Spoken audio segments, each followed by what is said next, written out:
Super Typhoon Leon intensifies further while passing close to Batanes. Matitinding pag-ulan at hanggang sa mapaminsalang lakas ng hangin pa rin ang inaasahan sa mga susunod na oras sa extreme northern Luzon, lalo na sa Batanes. Dahil sa Bagyong Leon maulan at maangin rin sa malaking bahagi pa ng Luzon at Visayas na inaasahang haupa na bukas, no. Kasalukuyang impormasyon. Lokasyon ng sentro, 4 AM, 100 kilometro east-northeast of Itbayat, Batanes. Lakas ng hangin malapit sa gitna, 195 kilometers per hour. Pagbagso, 240 kilometers per hour. Kasalukuyang pagkilos, northwestward at 20 kilometers per hour. Lawak ng malalakas na hangin, 600 kilometro mula sa gitna. Lokasyon at epekto ngayong araw. Ang sentro ng Bagyong Leon pinakamalapit na sa Batanes ngayong umaga na nakakaranas pa rin ng lubhang mapaminsalang lakas ng hangin at buhos na ulan malapit sa mata ng bagyo. Napakasungit na rin ang panahon sa Babuyan Islands.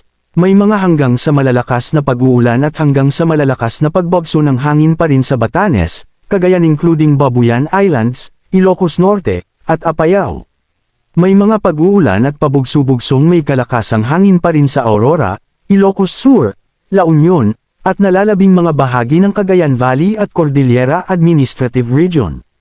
Ang trough o extension ng mga call-upon nito ay patuloy na magdudulot ng halos maulap hanggang sa makulimlim na papawiran na may mga kalat-kalat na pag-ulan at pabugso-bugsong katamtaman hanggang sa minsang malakas na hangin sa Metro Manila, Western Visayas, Negros Island Region, at nalalabing bahagi ng Luzon.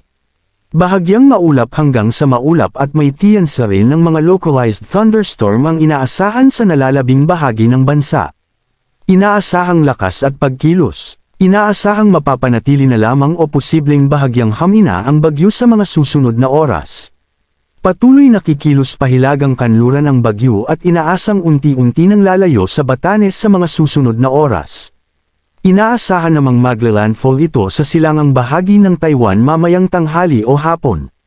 Epekto sa mga susunod na araw.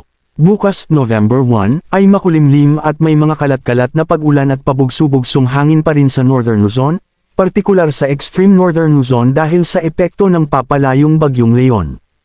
Ang trough naman ng bagyo ay maaaring magdulot pa rin ng halos maulap hanggang sa makulimlim na papawirin at ilang mga pag-uulan sa nalalabing bahagi ng Luzon at kanlurang bahagi ng Visayas.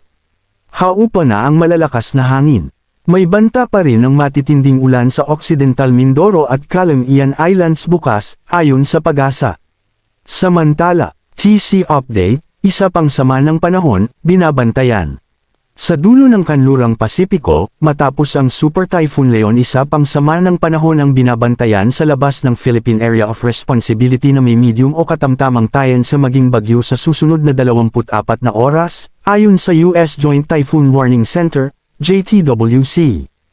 Ayon sa mga weather models, may posibilidad ito maging bagyo at pumasok sa PAR sa susunod na linggo, ngunit medyo may kalayuan pa ito kaya't hindi pa sigurado kung saan ito pupunta. Ang susunod na pangalan ng bagyo ay Mars. Manatiling naka-antibay sa updates ng Pag-asa at official weather agencies para sa bagong impormasyon.